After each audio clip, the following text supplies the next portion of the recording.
What's up, ego hackers? This is CS Joseph Podcast, and I am your host, yours truly, El C.S.A. Joseph. I don't even know if that's how they say it, but whatever. So, anyway, I think this is season 30, episode 11. The Hypocrisy of the INTJ. Oh, yeah. It's going to be a great episode. I can already tell. It's probably going to be a very long one, too, provided I don't freeze my hands off. Hypocrisy of an INTJ. Well, I don't know if you folks haven't heard. I don't know if you haven't heard, but INTJs are not hypocrites. They're actually one of the 16 types that do not struggle with hypocrisy at all. It is not a problem for them. They are literally the apex of God's creation, such that there is no way have they ever been a victim of their own hypocrisy, or any other human being ever been the victim of an INTJ's hypocrisy. Never. Never happened. Not a thing. So yeah, I guess that's it. That's the case closed. That's the episode, folks. 3-minute long little episode. Yeah, they're not hypocrites. Yeah, right. See, INTJs just think they're not hypocrites because their effie trickster makes them, what, unaware? Unaware of their hypocrisy, really?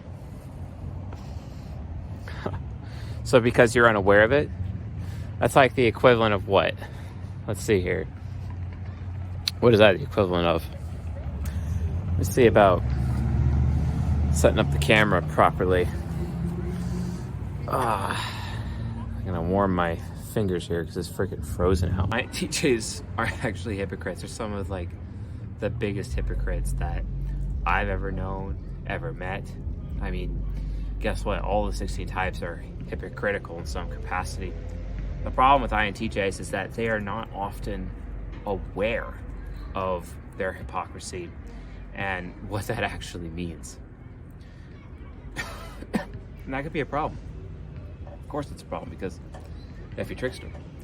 And because of that lack of awareness, they seldom learn from their own hypocrisy, seldom learning from their own mistakes, which makes it worse. Sometimes that, I'll admit, makes my effie child feel bad for them. That they would get to that point in their life. It can really mess them up, and then it also messes up people in their life by proxy. But I think that's one of the reasons why they go out of their way to be such recluses. They're, with them being so reclusive, because it's like, hey, at least I'm not being a burden on other people while I'm trying to figure out my own crap. But then they can't figure out their own crap because they need people in their life to be like these sounding boards, right? They need those sounding boards around so they can actually figure it out. And that's hard. That's really hard for them. And getting an INTJ to realize just actually how dependent they are on people is so difficult because they're triple pragmatic.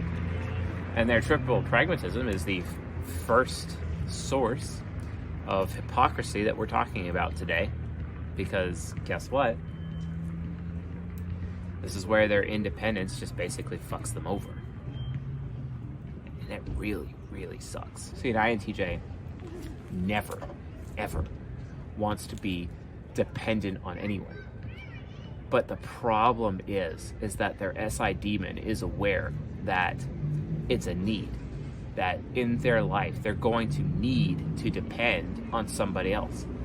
The INTJ truly believes that they can do it all on their own without any help from anybody. Imagine being an INTJ woman and in Western society and being challenged constantly with it's kind of like so she goes to school, like grade school, for example, and then there's like a class project where all of the classroom is separated up into small groups, basically, and the INTJ girl is put into one of the small groups, but she just would rather work alone because, triple pragmatic, that's just what they do. And that can be a huge problem, because are they going to do all the work? Are they ever going to understand group dynamics? Well, they don't, because extroverted feeling is aware of social norms, social expectations, social rules, right? So based on that, they're not really going to do that. They're really not. And it ends up creating discord and problems within the group, to the point where the group will have to surrender to the INTJ to do the project. And then the INTJ will end up taking credit for it socially later, funnily enough. And a lot of people just don't really get along. And then this INTJ little girl will actually take that with her in her adulthood, because it's like, hi, I'm a top performer. I can literally do everything myself. But then in the process of taking it into her adulthood, she loses out on what it means to be feminine as a woman, because they are triple pragmatic. And they're not, and anything that threatens their triple pragmatism, threatens their independence, is akin to them losing their freedom or freedom of choice, basically. So the idea of an INTJ woman being feminine, as much as they would like to pretend to be feminine, they end up not being feminine at all. Because what does it take for an INTJ woman to be feminine? She would have to surrender. She would have to surrender to her man, such that she realizes that she is living his life, and she is no longer living hers. She will have to sacrifice what? Her businesses? Especially if she's like not a mother. Imagine for me that this INTJ girl is like in her party years, which is 20 to 26, basically 20 to 25. She's in her party years, her highest fertility. And then she gets a big man who's in his prime, who's there for her, and basically would like to make her the mother of his children.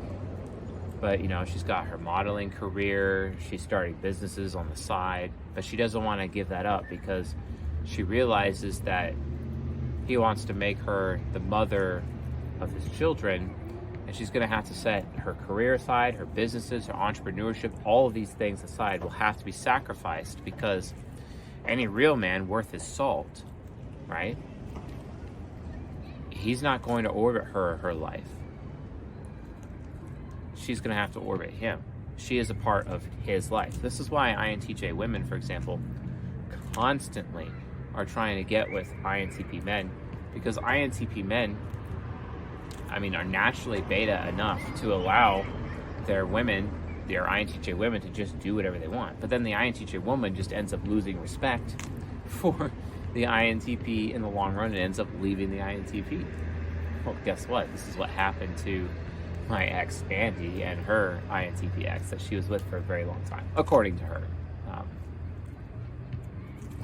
Actually, I do believe her about that, because I actually talked to that INTP on the phone once. But, which is kind of weird if you think about it. Like, when you're like getting romantically involved with somebody, and then she puts like her ex on the phone, and I'm like, okay, Effie Trickster, that's just a little weird. It's just a little weird. Gotta love the FI child superiority complex, right? Gotta love that hubris, coming at you, the I'm better than you thing, even though they have no clue that's what they're actually doing.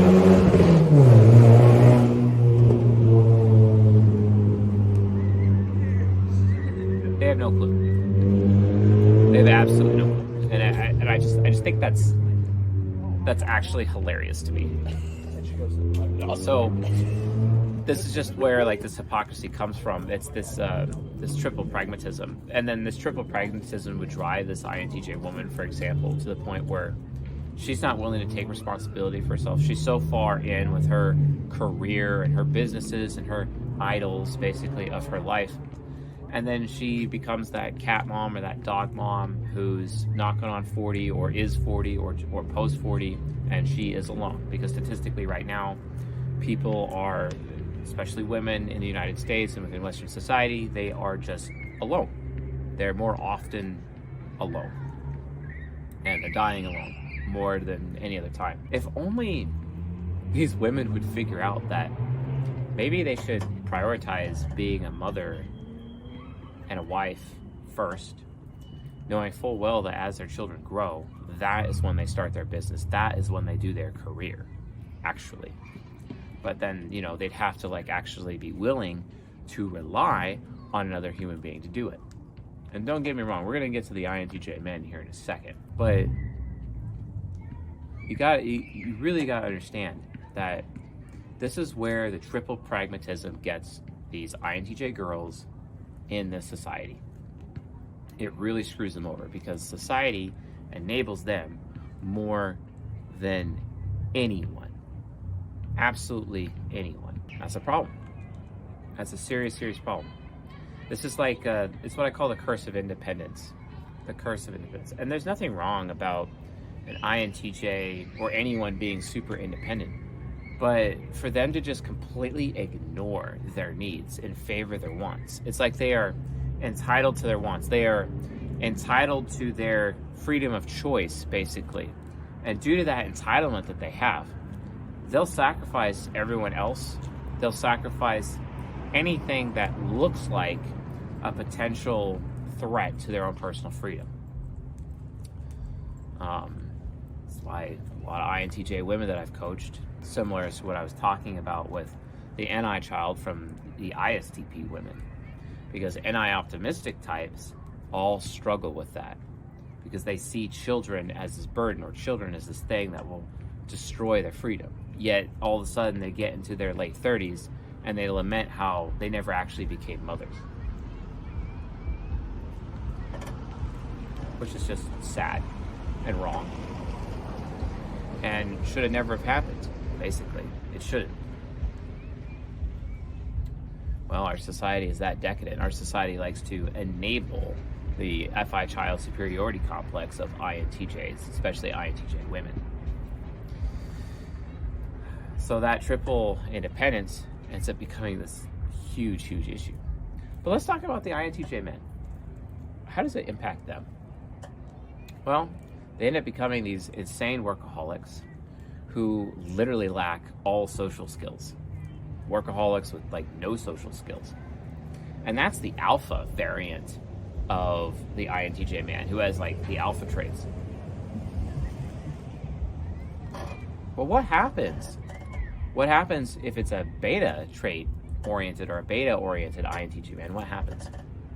Well, what happens is basically what happened to my friend Jab. He's in an online relationship with a woman in Kentucky while he lives in Australia, and he's been with her for 3 years now?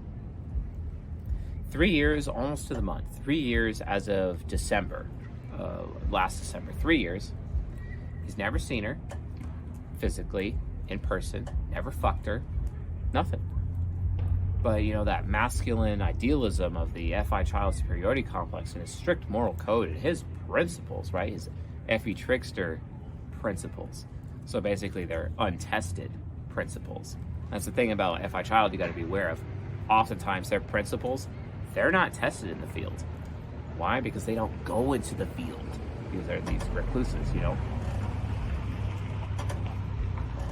myself, they're golden pair. I like going out in public. I like going on little vacations like this. And seeing Shaq, Shaquille O'Neal at the local bar here in town. That's fun. That's a lot of fun, But, INTJs, they just end up missing out on life. So that's basically how it is. That's one of their main hypocrisies. INTJ women miss out on what it is. They miss out on life and what it is to be a woman. And INTJ men miss out on life and what it is to be men. It's one of the reasons why I absolutely adore and love the new Disney series right now on Disney Plus called Book of Boba Fett. Boba Fett, he's an INTJ. Yeah, I know I'm spelling it right now. John Bodine, please don't murder me. Don't murder me in my sleep. I'm spoiling it. But Boba Fett is an INTJ, and he went through this transformative process when he was in the Sarlacc pit. And for the first time in his life, he had to depend on somebody else because And spoiler alert, he's really shot. The Tusken Raiders take him in and actually make him a part of their tribe. And he felt like he finally belonged to something. It's like his SI demon's needs were being met in a completely different way, because for the first time in a very long time, he had family. And the Tuskens were his new family. And then they were taken away from him, which makes his ISFJ demon come out and gets very vengeful.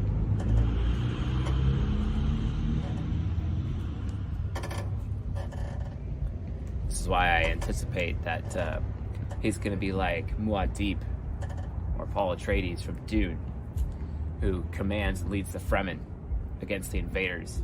I think Boba Fett is like that guy from that movie Avatar that took the really, really, really big bird, and because he commanded the really, really big bird, all of the tribes are united under him.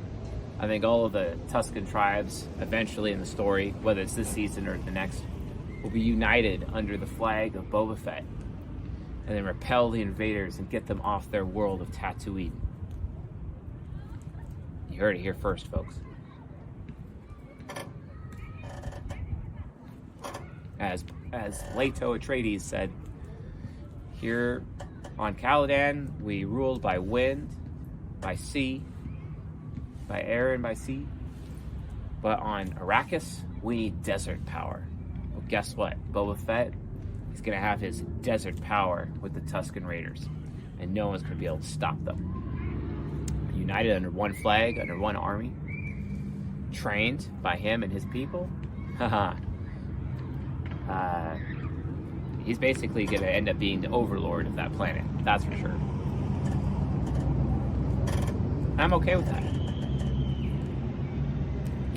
But in order for him to actually get to that transformative state, that transformative process, in order for him to actually become this overlord of Tatooine that I'm predicting that he will become, he couldn't have done it without family. He couldn't have done it without finding that sense of belonging. And that's something that INTJs are constantly looking for, this sense of belonging. And without that sense of belonging, they turn into the biggest freaking hypocrites. They like to pretend that they could do everything on their own, but in the reality of the situation is, they can't. No one can. And it just bothers the ever-loving shit out of them that that's not how life actually works.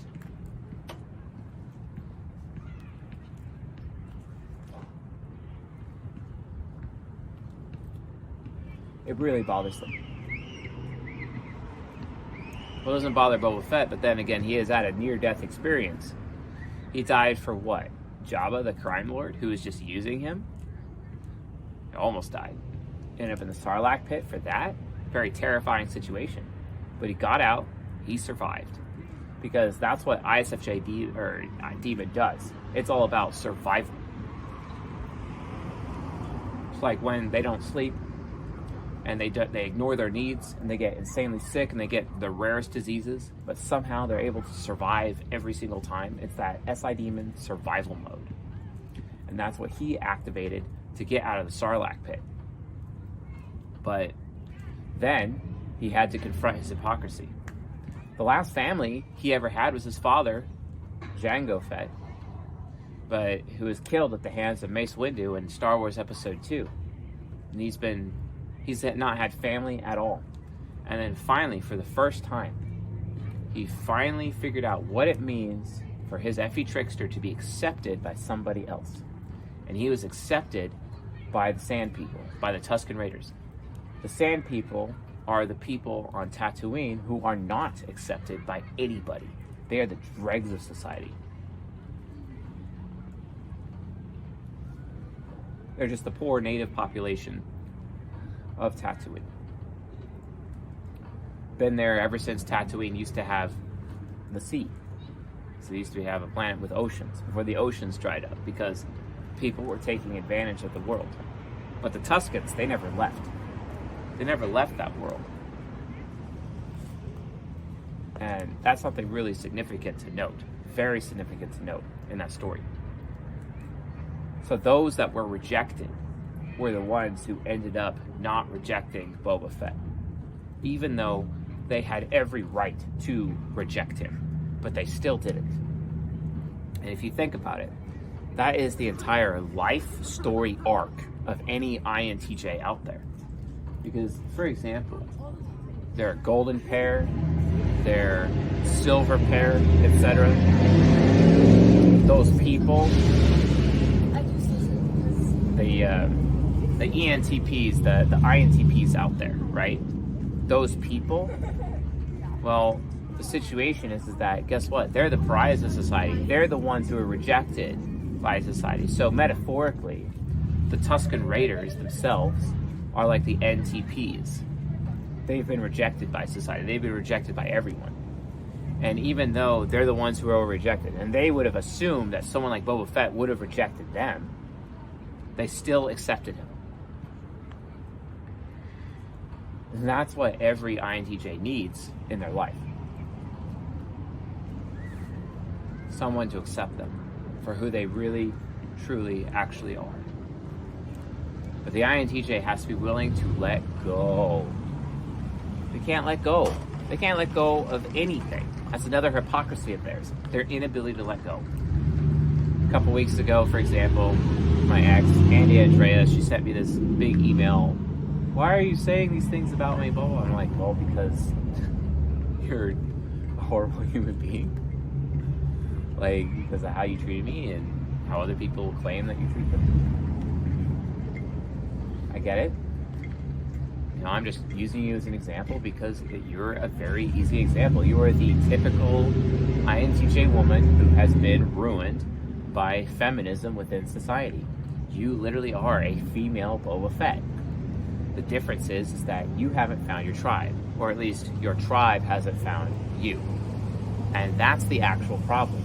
The thing is that I maintain that she's had many opportunities for that tribe or the Tusken Raiders of her life who were actually ready to accept her, but she still rejected them.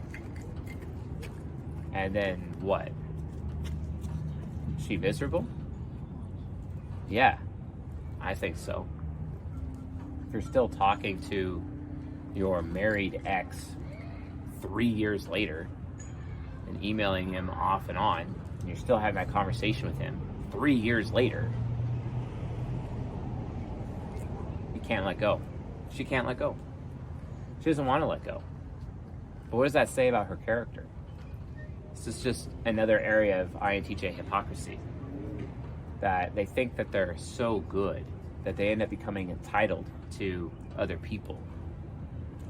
It's as if she thinks that she can possess me. Let me tell you something, folks. Nobody can possess me.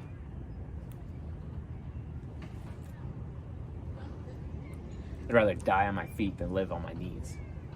Something the people of Coeur d'Alene definitely understand here on the northern panhandle of Idaho, as I continue to make this pilgrimage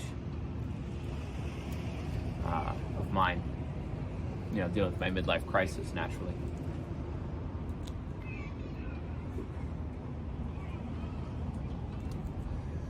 So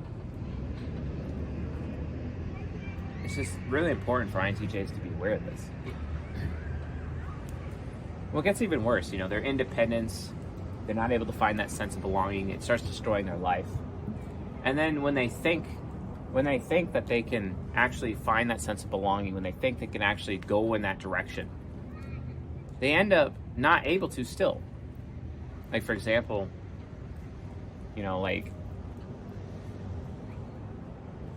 finally, because it's so funny because the INTJ just ends up like INTJ men do this too. Like when it comes to relationships, they're like, oh, I finally found the one person I actually want, and then they get entitled to that person, and the reality is that person is not someone that they will ever actually be able to possess. That's the actual problem.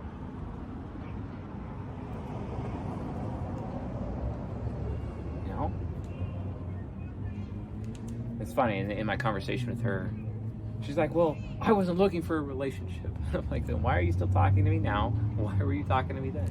Because I told her, look, I wasn't looking for a friend. I was looking for a lover. So that's the thing, INTJs need to realize that people aren't always going to wait around for their little trial periods. I wasn't interested in her trial period, and I'm not interested in any woman's trial period. The reality of the situation is if she or other INTJ women like her, they need to humble themselves and understand that they are on my trial period, not the other way around. But, society enables them to think that or behave that way for some reason. Okay? Really? Pathetic.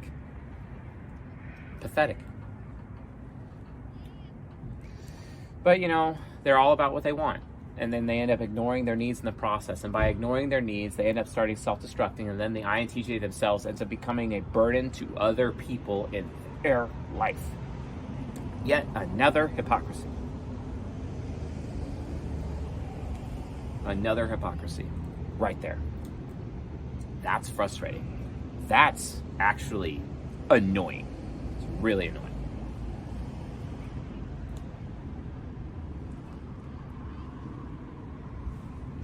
Insanely annoying. I don't know why, they all think that's okay. It's not okay. Here's another thing that really bothers me. If they are so into FI child superiority complex, what they really actually try to do is look at people who they think are superior like them, and then they chase after those people. INTJ men, it's bad for women, but it's really bad for men. This is one thing I've noticed in INTJ men. It's so bad for men, but they are so shallow. They are so insanely shallow because they are trying to be perfect themselves, and then they end up projecting. Here's another hypocrisy. They end up projecting their perfection onto other people. And then when they're like, oh, I found the perfect one. And I'm like, wait a minute, you INTJ men with your FI child superiority complex are actually the ones who are fomenting, literally supporting the soulmate myth in society right now.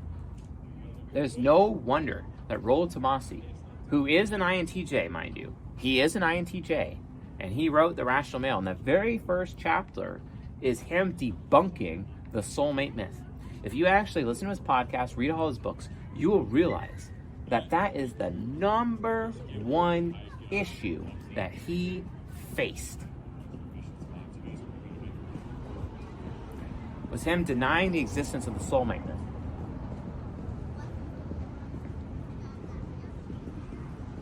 It probably took him decades to figure that out. Or at least it was a painful process for him to come to that realization that the soulmate myth was not actually a real thing. And don't forget, folks, in my opinion, this is an opinion, he married an ENFP woman because of how he describes his wife.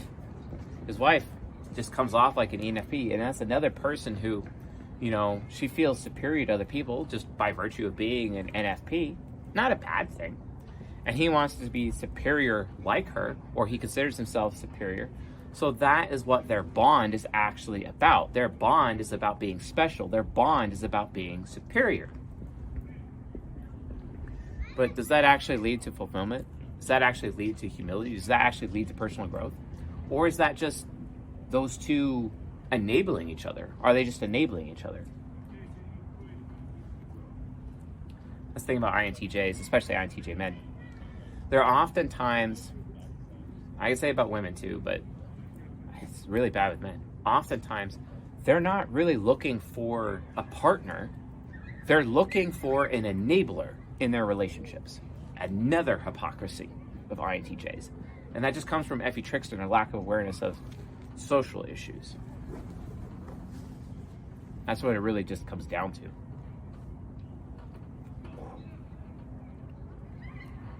I don't want you all in this audience to live like that.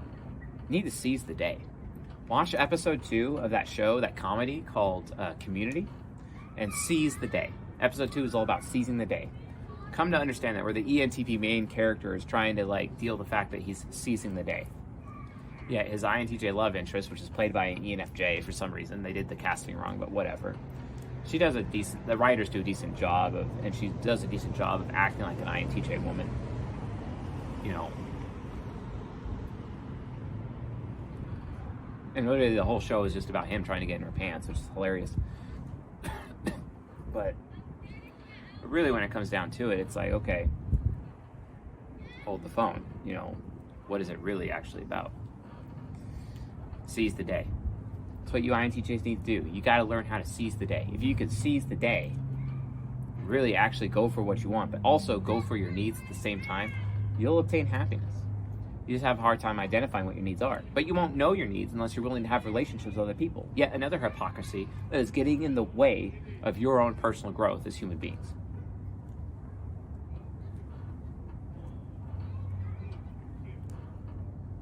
I don't want to live life like that. I don't live life like that. I feel bad that they live like that. And they end up, and here's the next hypocrisy, they end up using this thing where it's like, hey, you know, I'm attracted or I want to go for people who are superior like I am. And so they're attracted to that. But in reality is, that's just a shortcut. They don't actually want any challenge. I humored this exchange with Andy recently, and she said something so powerful, so profound. It almost shook me to the core. And it made the entire exchange of me tolerating her and her entitled solipsistic behavior, because she admitted something very important to me, and I couldn't believe it. She literally said that in her life, of all the men that she's ever been interested in or ever been with, etc., that I, C.S. Joseph, was the only man that she had problems with. She had trouble with. Oh yeah. My Chemical Romance. 3 cheers for sweet, sweet revenge.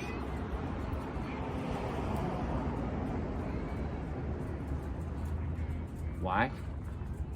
Because, folks, I'm the one that got away.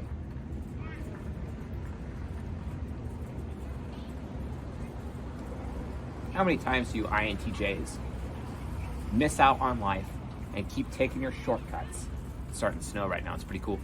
I do enjoy the snow. How many times do you INTJs out there, like,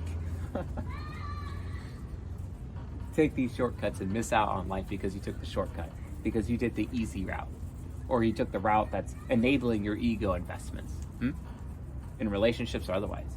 Even in business, I see it all the time. She told me that she was a victim of a scam. She lost like $80,000 or something like that. Who knows if that's actually true? I don't know, but that would suck if it is true. But assuming it's true, I could totally see that, because INTJs are so shallow that they're going to go to the person, they're going to hire the person that's the flashiest, has the best resume, has the best brand. But it's the brand, it's not necessarily that person's actual capability. Do you think myself, C.S. Joseph, has a good brand? I'm just some MBTI spouting Jungian analytical psychology renegade on the internet. Do you think I actually have a good pedigree? Do you think I actually have a proper education? Do you think I got the credentials? Do I have the brand? No. I don't have the brand. I don't care. I don't give any fucks about having a brand. I really don't care at the end of the day. I care about telling the truth. And INTJs project that desire to be famous, or that desire of, you know, being regarded or considered or having those credentials. It's just like that guy Croissant in the Discord server. He's like, well, Chase says that INTJs care about credentials, but I don't care about credentials. And I'm like, yeah, you're the ones who are talking about your credentials, talking about how you're qualified, and actually seeking out credentials more than anyone else, because you know by having those achievements that'll so-called unlock opportunities for you. But that's not always the case. I don't have any credentials, yet somehow I've been able to create opportunities for myself. What are you doing? Are you going to follow the bouncing ball your whole life? Because by following the bouncing ball your whole life, you're basically taking a shortcut, and then you're at risk of missing out on life. How can you live that way? Tell me, how can you INTJs live that way? Folks, remember why I'm doing these episodes. This is not for the specific type to be the main audience. This is for everybody else. So if you have an INTJ in your life, so you can call them out on their shit to their face and make sure they're not missing out on life. My SI aspirational is like trying to experience new things constantly. New things, new people, new ways of doing things, right?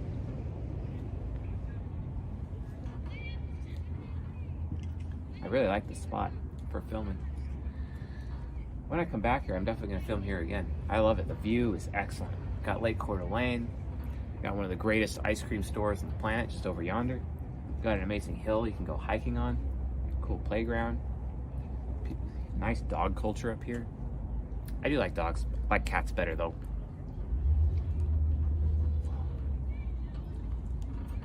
Excellent tobacco. Don't worry, I don't smoke every day.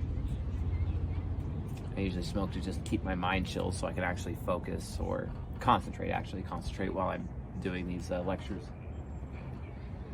Also, it helps keep me warm in the cold. Because I like the cold. I like the cold a lot.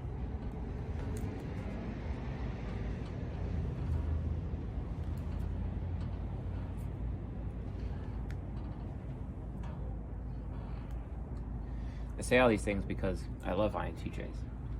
I love my golden pair. I love being affectionate to them. I love it when they're affectionate towards me. It is the affection relationship.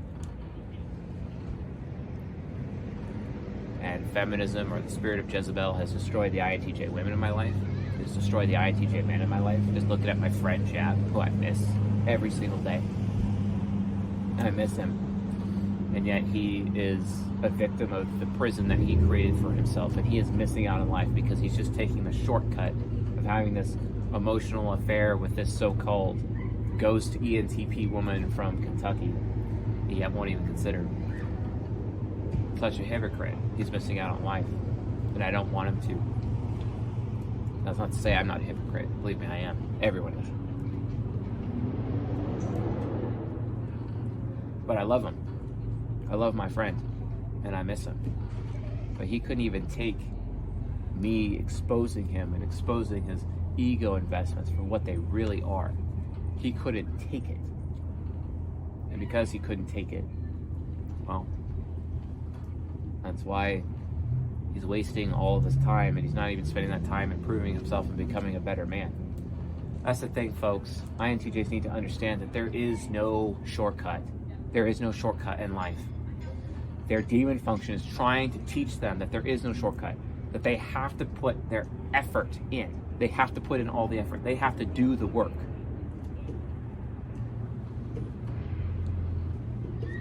Just like what Falcon told the Winter Soldier in that Disney Plus show, Falcon and Winter Soldier. He's like, put in the work. If you actually want to do things better for these people on your list, put in the work. Go up to this man and admit to him that you killed his son and that you regret it. Tell him. Be honest.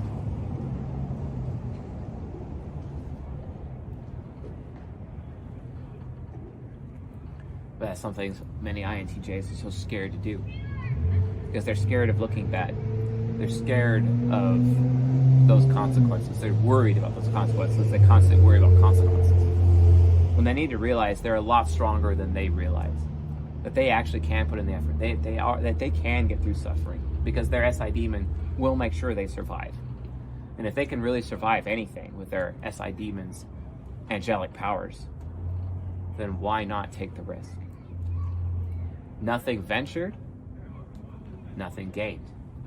Or, more accurately, fortune favors the bold. And that's the thing.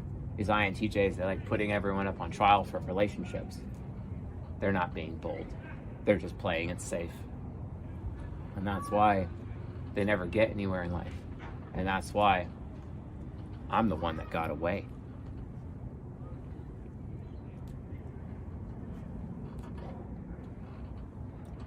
Good. Dodge that bullet.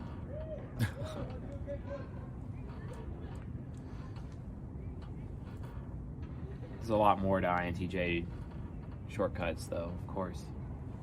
Their desire for fame. It's another hypocrisy. Their unhealthy relationship with legacy. INTJs, these workaholic INTJs, they get so focused on their career, they get so focused on being famous.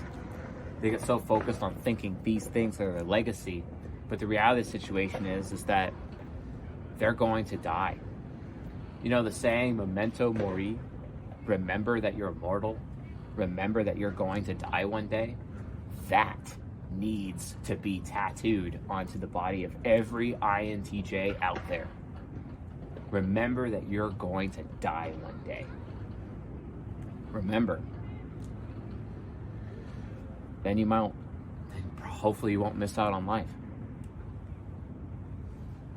Hopefully you'll be able to take those calculated risks. Because, for example, you value your career and your businesses and your fame so much more and are afraid of people because you don't understand people because of your effie trickster. And you end up being alone. You never find your tribe like Boba Fett did. And then you're alone. A victim of your own hypocrisy. A victim of your own limitations.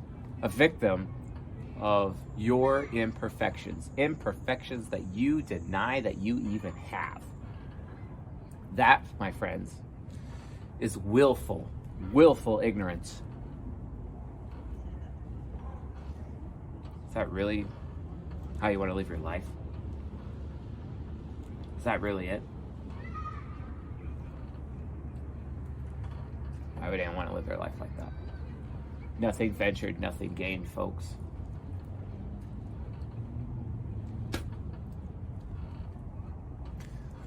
Memento mori. Remember you're going to die.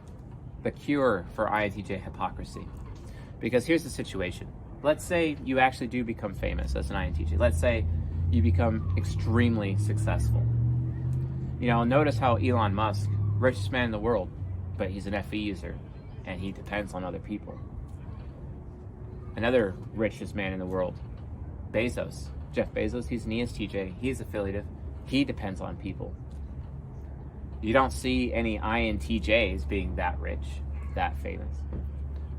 But here's the difference. You have your so-called legacy INTJs. You have your businesses and all these things. But who's going to remember you? At your death, there will be kings, queens, dignitaries, presidents, vice presidents, other famous people who show up at your grave. But not your family. You won't have a family. You sacrificed that sense of belonging for all the wrong things. Watch the Book of Boba Fett. I challenge every INTJ watching this. Watch the Book of Boba Fett and literally see what's actually important. Boba Fett's not going to be remembered for being a crime lord. He's going to be remembered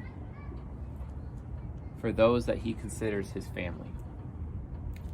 That's why he leads with loyalty. This is an ISFJ, angelic, focused INTJ right here in pop culture. Boba Fett, in the Book of Boba Fett, where he makes that commitment to Fennec Shand. Treats her like family. He's treating all those people like family. It's kind of like the Don in The Godfather. Everyone is family, right? He treats them like family. Yeah, he's a crime boss, but they're still family. That's the difference. Treating them like family. Is that what you're gonna do? Because if you're a family-oriented INTJ, the people that will show up at your grave are the people who actually love you are the people who actually stuck around for you, are actually the people that want you, are the people that truly actually think highly of you. They're the people who respect you. They're the people who will never forget you. Just like I will never forget my friend.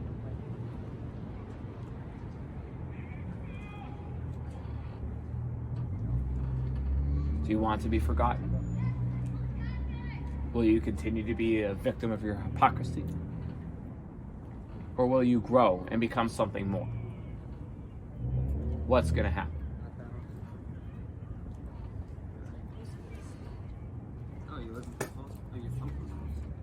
What's going to happen? See, I barely ever go to Boston. I love INTJs. I love them all. Especially the women. And it's so sad what's happened to them. But I understand them and I understand their pain. But it doesn't have to be that way. Memento mori. Remember that you are mortal. Remember there is a limit to your anti-hero. And it is your death. You can put as much faith as you want in Singularity, or as much faith as you want in Ray Kurzweil. But guess what? All things come to an end, and you will die. I suggest you understand that you only live once. You focus on living, instead of becoming the idol, becoming this graven image. Instead, don't let go of your humanity. It was as if Boba Fett rediscovered his humanity. Not because he escaped the Sarlacc pit, but because he chose to become a member of that tribe. And then after losing that tribe, he's doing everything he can to get his tribe back, to get his family back, by making the family he chooses his priority, not the family he inherited.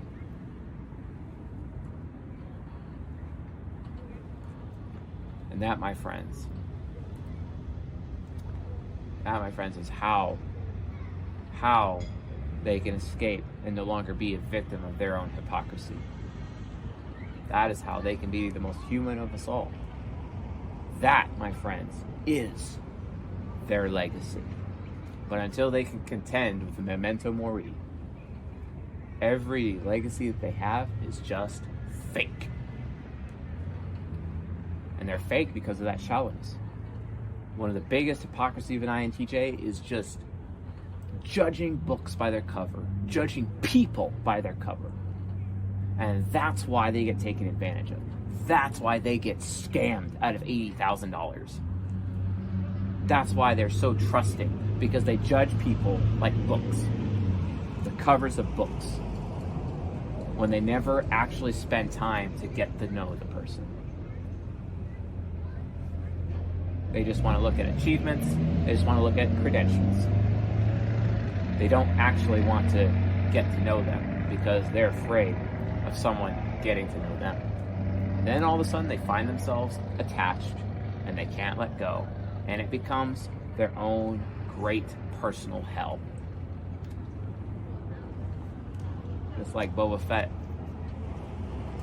Boba Fett lost his father, Jango Fett.